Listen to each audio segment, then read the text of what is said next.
CRP Cast. O CRP Cast é o boletim sonoro de informações do Conselho Regional de Psicologia do Rio Grande do Sul e é voltado a todas, todos e todes profissionais da psicologia. Trabalha para orientar e fiscalizar o exercício da profissão de psicologia, sempre de forma transparente e atenta às causas importantes do seu segmento e antenada a tudo o que acontece no âmbito social, dentro e fora do Rio Grande do Sul. O CRP Cast é uma iniciativa inédita no âmbito regional, dirigida a essa categoria que constrói diariamente a realidade da psicologia em nosso país. A cada episódio dessa série, iremos destacar notícias, dicas e entrevistas.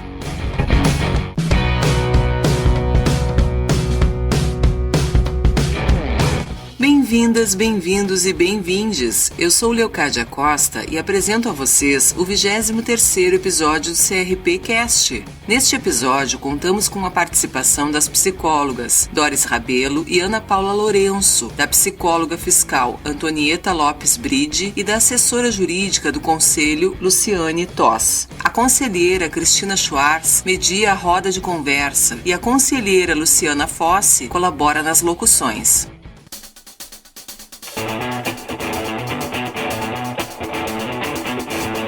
CRP destaca.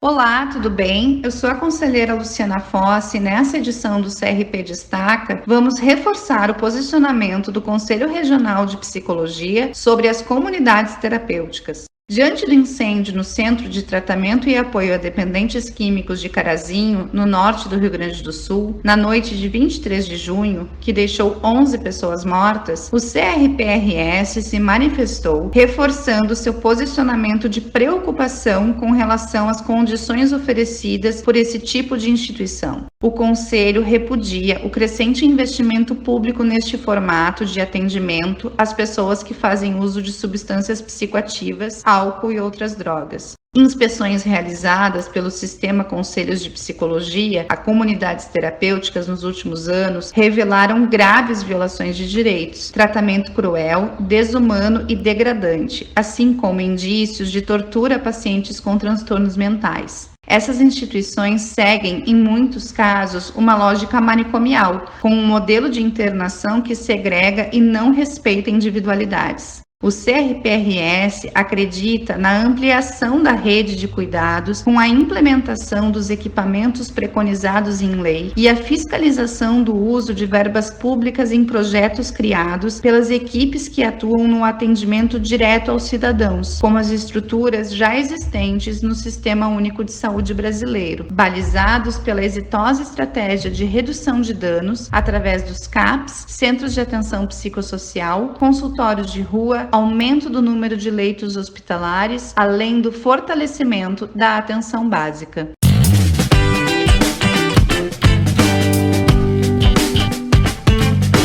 Arte Psi.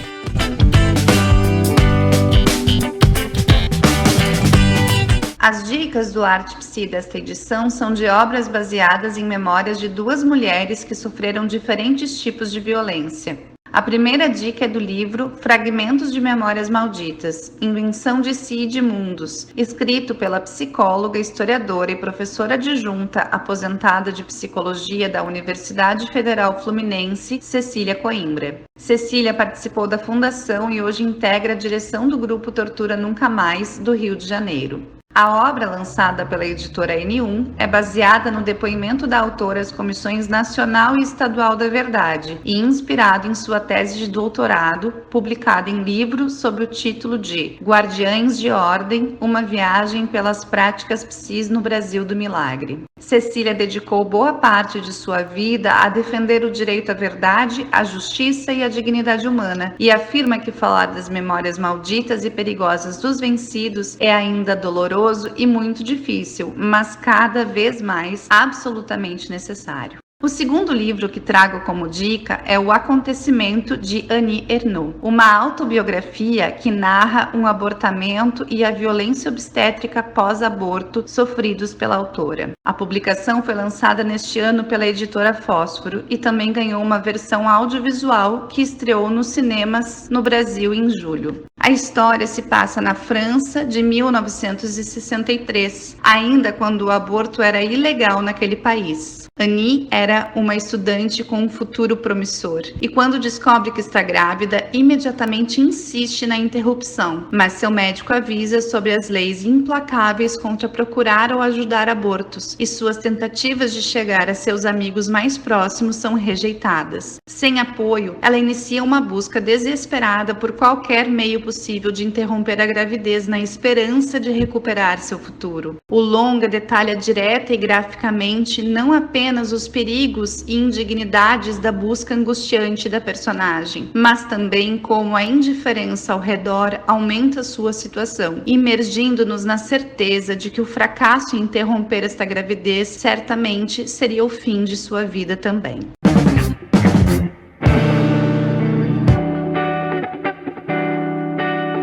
Psi o quê?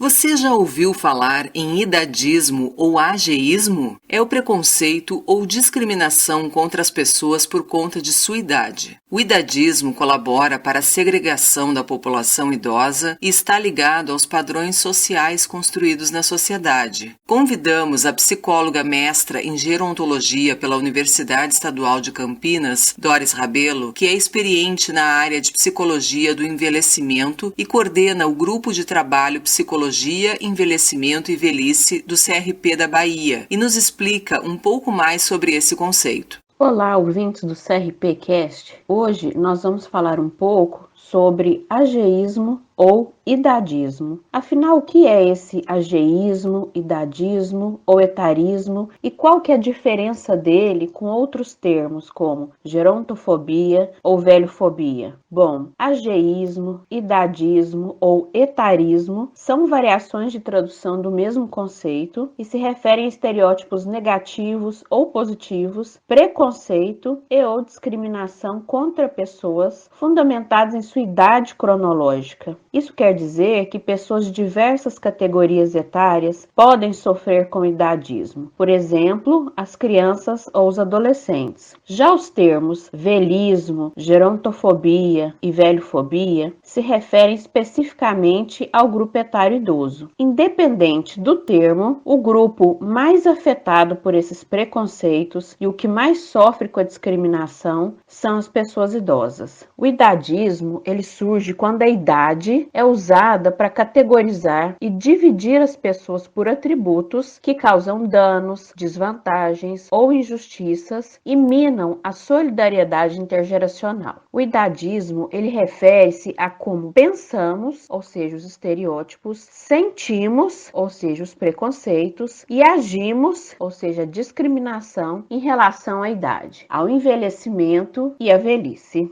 Em 2020, a Assembleia Geral da Organização das Nações Unidas declarou 2021-2030 como a década do envelhecimento saudável, cuja implementação ela é liderada pela OMS e nas Américas pela Organização Pan-Americana de Saúde. Assim, uma campanha global de combate ao idadismo foi lançada e em 2021 foi divulgado o Relatório Mundial sobre Idadismo. Essa é uma leitura obrigatória e esse documento é um dos mais completos já publicados sobre o assunto. É possível baixá-lo no site da OPAS. Segundo esse relatório global, o preconceito de idade, ele reduz a qualidade de vida de pessoas idosas, está associado a uma expectativa de vida mais curta, pior saúde física e mental, recuperação mais lenta de eventos de saúde, aumenta o isolamento social e a solidão e pode aumentar o risco de violência e abuso contra pessoas mais velhas. pode ainda contribuir para a pobreza e a insegurança financeira na velhice. O ageísmo, ele se manifesta de diversas formas. Ele é estrutural, pois está enraizado na sociedade, não diz respeito a um ato isolado, mas representa um processo histórico que se reproduz nas esferas cultural, política, econômica, educacional, científica e cotidiana. O ageísmo é institucional quando se refere a leis, regras, normas sociais, políticas e práticas de instituições que restringem oportunidades injustamente e prejudicam sistematicamente os indivíduos com base em sua idade. Também se refere às ideologias que as instituições fomentam para justificar o preconceito de idade. Por exemplo, as políticas no setor de saúde que permitem que o cuidado seja racionado por idade, ou no setor de trabalho, nas práticas discriminatórias de contratação. O ageísmo interpessoal é aquele que ocorre durante as interações entre dois ou mais indivíduos. Por exemplo, desrespeitar ou ser condescendente com os mais velhos, ignorando seus pontos de vista na tomada de decisão ou evitando contato e interações, ou também pela infantilização ou paternalismo. O ageísmo autodirecionado é aquele voltado contra si mesmo. Tem a ver com as percepções do próprio envelhecimento. E o ageísmo recreativo, que foi amplamente constatado por todos nós durante a pandemia da Covid-19, se refere às expressões humorísticas, piadas, brincadeiras, comentários jocosos, memes, vídeos, que reproduzem estereótipos negativos sobre as pessoas idosas, o envelhecimento e a velhice.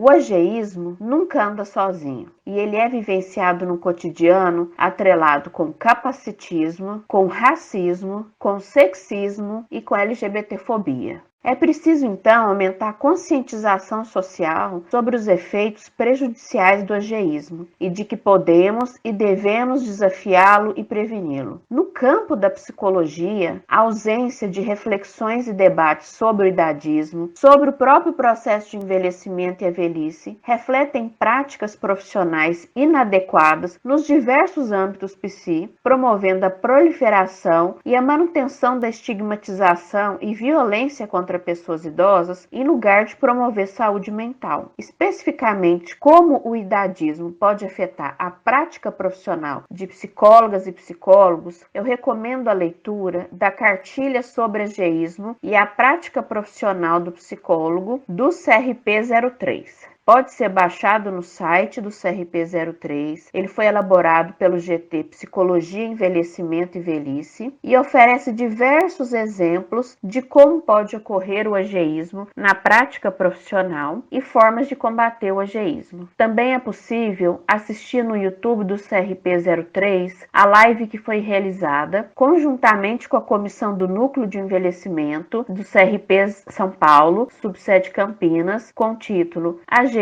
Qual o papel da psicologia no enfrentamento dessa realidade? Bom, pessoal, então encerro minha fala fazendo o convite para que todos, todas e todos assumam esse compromisso de apoiar uma agenda de combate ao idadismo e a repensar práticas com pessoas idosas nos diversos campos de atuação. Obrigado por terem me ouvido até aqui, espero que tenham aproveitado e até a próxima oportunidade.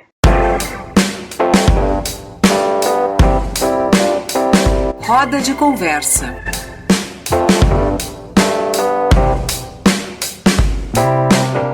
O Conselho Regional de Psicologia do Rio Grande do Sul vem acompanhando notícias de situações de assédio sexual, importunação sexual ou outras formas de violência sexual de gênero sofridas por psicólogas durante o exercício profissional, seja presencial ou virtual. No final de junho, o CRPRS publicou nota de orientação às profissionais e realizou reunião com o Ministério Público sobre o tema. As duas instituições estão mobilizadas para orientar e dar apoio às psicólogas. Convidamos a conselheira Cristina Schwarz, presidenta da Comissão de Direitos Humanos, a mediar a roda de conversa sobre o tema, com a psicóloga do Ministério Público, Ana Paula Lourenço, a psicóloga fiscal do CRPRS, Antonieta Lopes Bride, e a assessora jurídica do Conselho, Luciane Toss.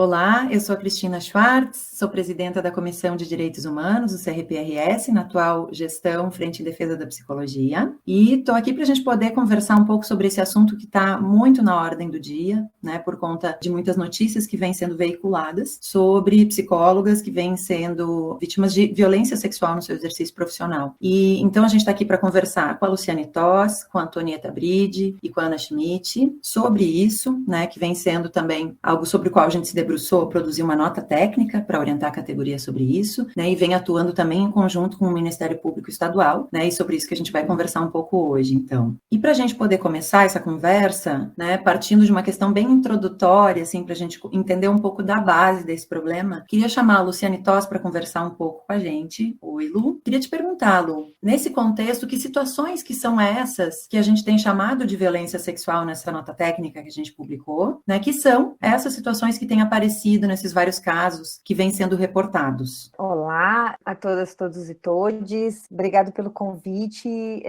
Cristina, para estar aqui para falar sobre isso um pouco. Quero também parabenizar muito o Conselho por estar organizando esse podcast, que eu acho que é importante, no momento em que determinadas violências ou essas violências passaram a ser naturalizadas muito em razão da utilização das redes sociais. Então, hoje é muito comum a gente assistir publicamente, quase que cotidianamente, cenas de violências contra mulheres no Instagram, né, no Facebook, como se isso fossem cenas possíveis de serem publicizadas sem nenhum tipo de critério.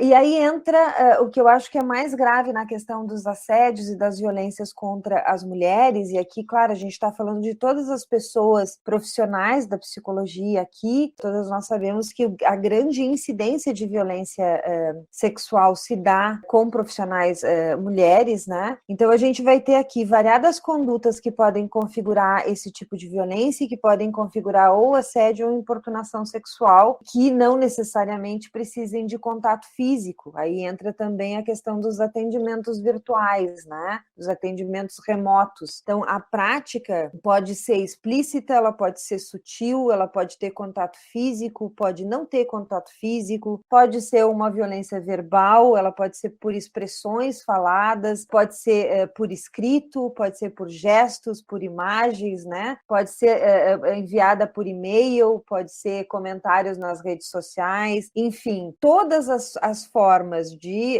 comunicação, digamos assim, e de expressão que causem na mulher ou na pessoa profissional da psicologia constrangimentos nos quais ela se sinta indigna ou atentem contra a dignidade dela ou atentem contra a tranquilidade dela no exercício podem ser consideradas violências sexuais. A gente vai ter uma série de tipificações na legislação, e aqui eu quero destacar a questão da importunação sexual, que eu acho que é uma das mais comuns, porque a lei vai definir a importunação sexual como um ato libidinoso que vai ser praticado contra alguém sem a autorização dessa pessoa, né, a fim de conseguir um desejo próprio ou, enfim, o desejo de alguém que ali esteja.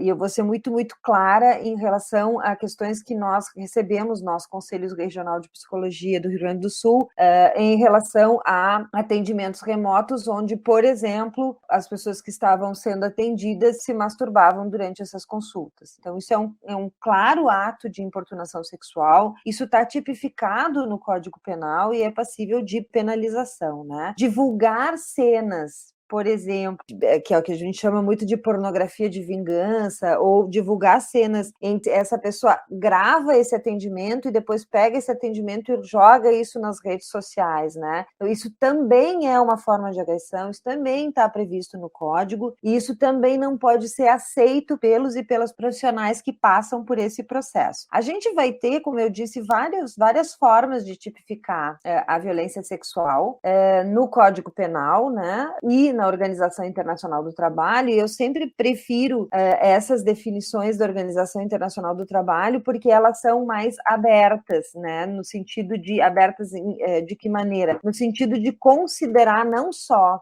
violências que remetam a chantagens e a hierarquias entre as pessoas que ali estão, entre vítima e agressor, mas também de intimidações ambientais, né, onde não se exige essa superioridade. superioridade, mas que acabam sendo incitações inoportunas, solicitações sexuais, manifestações sexuais, que podem ser verbais ou podem ser físicas e que vão ofender e intimidar a vítima. Ou seja, quem sofre, a profissional ou o profissional que está ali atendendo e sofre esse tipo de manifestação, se sente absolutamente agredido por aquilo, né? Então, eu acho que para começo de conversa, Cris, é importante que as pessoas saibam disso, que assédio sexual não é só aquilo que se dá por chantagem enquanto tu tá num vínculo de emprego, por exemplo, ou quando alguém te diz, olha, se tu não fizer isso, eu vou fazer aquilo, né? Ou se tu não fizer isso comigo, eu vou te divulgar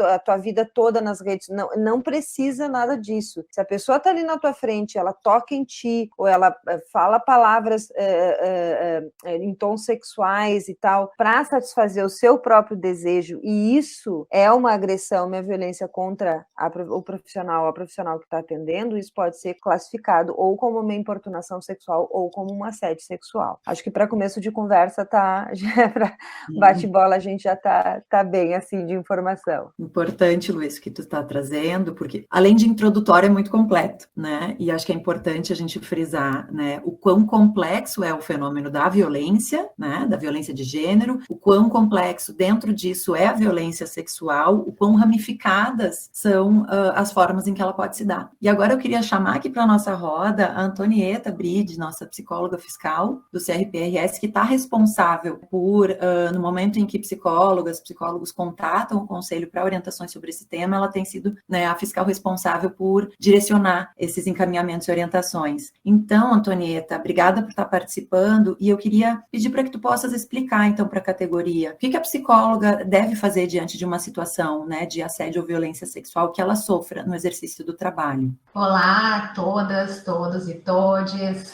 Cristina, Luciane, Ana, que importante esse podcast, a gente ter esse momento para falar dessa temática que é tão importante e complexa, né? Como a gente está falando aqui. Ainda mais quando a gente está falando de psicólogas no seu exercício profissional, que tem outras questões envolvendo aí, né?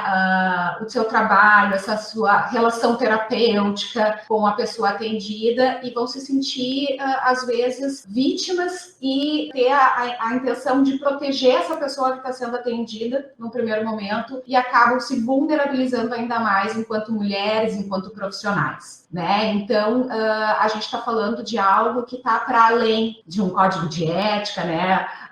Embora esteja incluso no nosso código de ética como os princípios fundamentais, né, que norteiam a nossa profissão, a nossa vida, que é a gente garantir a nossa dignidade, né, a nossa integridade física, moral, psíquica. Então, enquanto profissionais da psicologia, a gente não pode fugir disso, né? Nós precisamos, enquanto psicólogas mulheres, nos proteger e denunciar situações que estejam nos expondo a essas violências aí múltiplas, né, que estão acontecendo, infelizmente, né? Então, nesse sentido, o que nós temos orientado? E isso é muito importante porque o CRP se ocupou disso, né, se preocupou com a categoria, e não é à toa que a gente está aqui conversando, não é à toa que essa nota técnica de orientação foi produzida e que nós tivemos essa feliz parceria com o Ministério Público também, né, no sentido de orientar as colegas, né, de promover essa proteção também e encaminhar essas denúncias para que elas sejam encaminhadas, estou sendo repetitiva aqui, mas para que elas sejam bem direcionadas e atendidas, né, essas denúncias das colegas. Mas, enfim, o que as colegas devem fazer quando elas se perceberem vítimas de qualquer tipo de violência, né, sexual ou intimidação, importunação, né, como a Luciane estava falando, o que elas devem fazer? No momento em que elas se perceberem nessa situação, elas devem parar imediatamente o atendimento, se elas estiverem em atendimento, né, um atendimento online, por exemplo, ou presencial, elas devem interromper esse atendimento, né, e buscar, enfim, meios de proteção e denúncia, tá? Então, assim, não devem manter esse contato com essa pessoa, porque elas podem estar se vitimizando ainda mais ou se vulnerabilizando ainda mais, então devem cessar e buscar, na medida do possível, o mais rápido possível, né, orientações. Nos casos de maior risco e de emergência, elas devem acionar a Brigada Militar, né, acionar o 190, por exemplo, né? Se a coisa está ali acontecendo naquele momento e elas precisam emergencialmente chamar por socorro, né? Além disso, outra possibilidade é comunicar o 180 pela Central de Atendimento à Mulher. E o que elas precisam também ter como informações para pegar e proceder essas denúncias ou chamar por socorro, vamos dizer assim. Precisam ter o maior número de informações possíveis, né? Porque daí a gente está falando, é um momento em que a quebra de sigilo se justifica, né? Por que eu estou quebrando sigilo? Porque essa pessoa está me importunando, né, violentando, me assediando. Então, preciso sim ter nome, telefone, enfim, contato, né? Forma de chegar até essa pessoa. A gente precisa dar nome a essas pessoas, porque a gente está falando de crimes aqui, né? Então, sim, precisa ter o máximo de informações. Se for um atendimento online, né, capturar a tela, printar a tela, né, para que a gente possa reconhecer essa pessoa, né, e ter isso tudo como registro de conversas, né, contato pelas redes sociais. A Luciane falou também a possibilidade desses importunadores, desses assediadores ficarem stalkeando, né, indo atrás das colegas psicólogas nas redes sociais. Então, esses contatos, ter esses registros desses contatos para que a gente tenha mais informações para direcionar as denúncias. E aí, enfim, fazer o registro policial, né, na delegacia especializada nos municípios onde tem, né, de atendimento à mulher, ou em outras delegacias, né, delegacias de polícia. Então, assim, são esses os caminhos, né, possíveis, né, de denúncia e de busca de socorro. Nos casos de situações, assim, em meio virtual, aí sim a gente tem essa parceria mais direcionada com o Ministério Público para encaminhar esse material para um e-mail que depois, né, a gente vai comunicar aqui com tudo que a psicóloga conseguiu juntar de provas, de informações sobre essas situações e encaminhar para o Ministério Público para a gente ter uma robustez, né, nesses casos, assim, buscar mais informações e direcionar, e para a gente conseguir também interromper isso, né, e proteger as nossas colegas psicólogas, né, e se fazer valer nosso direito, nossas liberdades, né, nossa proteção e dignidade. Enfim, então seria nesse sentido. E é claro, né, o Conselho está à disposição, eu aqui, né, tenho acolhido essas demandas aqui no Conselho, então a gente fica sempre à disposição para mais orientações, para mais informações e auxiliar as colegas aí nesses casos tão importantes de serem atendidos. Claro, a gente sabe que é muito difícil, mas a gente está fazendo o que é possível e impossível para auxiliar as colegas nessas situações. Obrigada, Antonieta. A gente sabe que para enfrentar a violência é do possível e do impossível que a gente fala, né? E a gente segue adiante sempre. E agora, eu queria conversar um pouquinho com a Ana Paula Schmidt, queria inclusive apresentar para a categoria, né? A Ana Paula, que é psicóloga do Ministério Público do Estado, que tem feito essa atuação em parceria conosco, né? Ana, queria te pedir para que tu possa explicar, então, um pouco para a categoria de que forma que o Ministério Público do Estado está organizado para acolher essas denúncias das psicólogas. Olá a todos e todas, Cristina, Antonieta, Luciane. Antes de mais nada, obrigada pelo convite, por podermos estar aqui dividindo um pouco isso que a gente está construindo conjuntamente, o Ministério Público do Estado do Rio Grande do Sul e o CRP. Existe dentro do Ministério Público, em cada estado, e dentro do Ministério Público aqui no Rio Grande do Sul, o Núcleo de Promoção aos Direitos das Vítimas. É um órgão novo dentro dos Ministérios Públicos com o objetivo de promover toda forma de proteção a vítimas de violência, quaisquer vítimas. Foi identificada essa situação através do Ministério Público de um outro estado, de violências sexuais acontecendo contra psicólogas em ambiente online, através de sessões online. Antes de mais nada, eu acho muito importante a gente entender o fenômeno, isso que a Luciane um pouco explicou para nós, do que se trata exatamente, o que mobilizou essa nota técnica do CRP e essa parceria que nós estamos tratando aqui. Se fala muito do comportamento do exibicionista, né, daquele é quase uma figura antiga, clássica, aquele homem que a sua perversão sexual, a forma de obter prazer sexual era nu, com um sobretudo ou um casaco, aparecer na porta de uma escola, às vezes, essa é a figura clássica, e de sopetão abrir aquele sobretudo e assustar uma menina escolar que está saindo e que vê então a genitália dele, se assusta, se constrange e reage. Essa pessoa colhe prazer com esse tipo de, com a sua exibição do seu corpo e a sua exposição. Nada diferente do que a gente está vendo aqui agora. É importante falar sobre isso porque muitas vezes crimes mediados pela internet nos confundem. E a gente tem que entender isso como aquilo que é um homem constrangendo sexualmente uma mulher, exibindo a sua sexualidade naquele momento, num momento absolutamente inoportuno e sem ter sido convidado ou sem ter sido dado qualquer espaço para isso. Esse é o primeiro ponto, a gente tem que ter isso bem claro. O Núcleo de Promoção aos Direitos das Vítimas no Ministério Público, então, tem uma equipe que foi preparada para receber esses contatos das vítimas, assim, tal qual está acontecendo no CRP, e o objetivo disso é acolher o quanto mais prontamente a gente poder escutar. Nós sabemos que a condição de vítima é de constrangimento, é de pensar o que eu fiz, o que será, é um pensamento inevitável, incorreto, mas inevitável, humano. A vítima vai pensar, puxa, será que eu dei causa? Será que eu abri espaço? Quando não se trata disso ali, a gente está tendo um comportamento criminoso do outro lado. Então, facilitar ao máximo o contato dessas pessoas para que possam reportar o que se passou, tanto quanto possível, com a maior quantidade de informações, exatamente como a Antonieta nos relatou tão bem, assim, poder colher, juntar as provas que possam instrumentalizar os órgãos de investigação, as autoridades policiais, para que se possa dar um andamento. É muito importante a gente se dar conta que esses fenômenos, eles precisam, quando eles acontecem, se o agressor entende que pode seguir fazendo, ele vai seguir fazendo. As vítimas, a princípio, pelo que nós temos notícia, são jovens formadas e que talvez, como uma menina escolar, se surpreendam um pouco mais. Outro ponto que acho que foi a Antonieta que trouxe, que acho importante reforçar, não existe técnica psicológica para manejar uma reação, uma ação violenta sexual, uma ação violenta de qualquer natureza. Não existe, não nos cabe como profissionais nenhum tipo de técnica ou manejo dessa situação. É interromper a situação, porque ali essa pessoa está sendo convocada não como profissional, mas como vítima. É a pessoa que entrou em contato, o agressor, ele está buscando não uma psicóloga, não uma profissional, ele está buscando uma vítima, está aproveitando esse momento oportuno, de confidencialidade, de reserva, que um setting de psicoterapia oferece. E daí, assim, a porta da escola é o setting do exibicionista de antigamente. De certa forma, com os atendimentos online, criamos esse novo nicho. Então, estarmos muito atentos para isso. E para todas as perseguições posteriores, para que isso possa ficar configurado,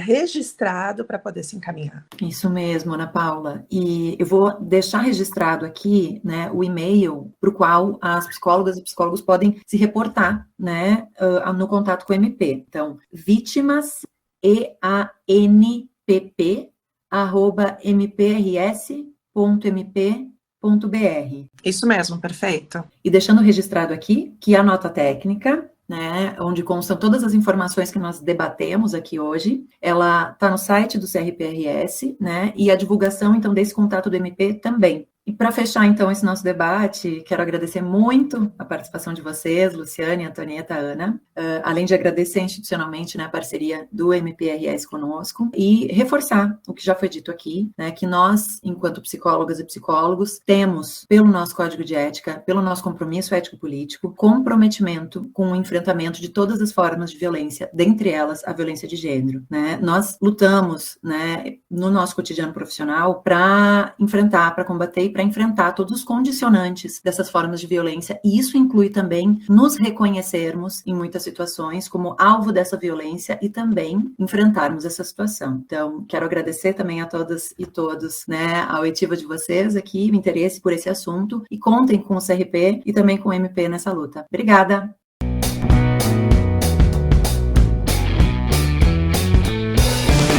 Esperamos que tenham gostado do 23º episódio do CRPcast. A série de episódios estará disponível nas plataformas Spotify, Deezer e canal de YouTube do CRPRS. Convidamos vocês para conhecerem o nosso site www.crprs.org.br e seguirem as nossas redes sociais no Instagram, Twitter, Facebook e LinkedIn, mantendo assim a nossa conexão virtual em dia. Contamos com a sua escuta no próximo CRPcast, com novos temas e assuntos sintonizados sempre com você. Um tchau para todas, todos e todes e até breve.